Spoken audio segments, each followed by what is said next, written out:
Hey DIYers, I'm Mark Montano, and today on Make Your Mark with DecoArt, we are making paper tassels using a gel press and Americana Acrylics. Now before I forget, I want you to thumbs up if you like this video and leave DecoArt a comment if you have a question about this project or you just want to say hi to DecoArt. Are you ready?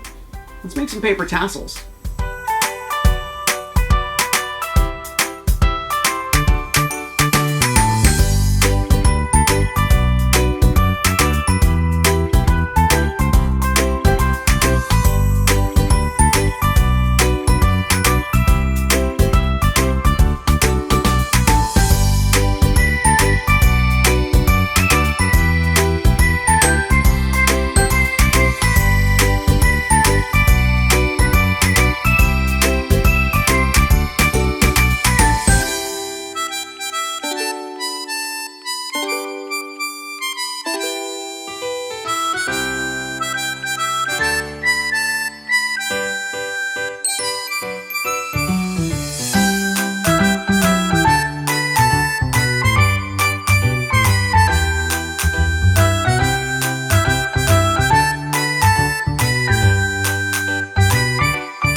Americana Acrylics come in a ton of different colors and they're America's favorite craft paint. So pick your favorites and don't forget to make your mark with DecoArt. I'll see you next week.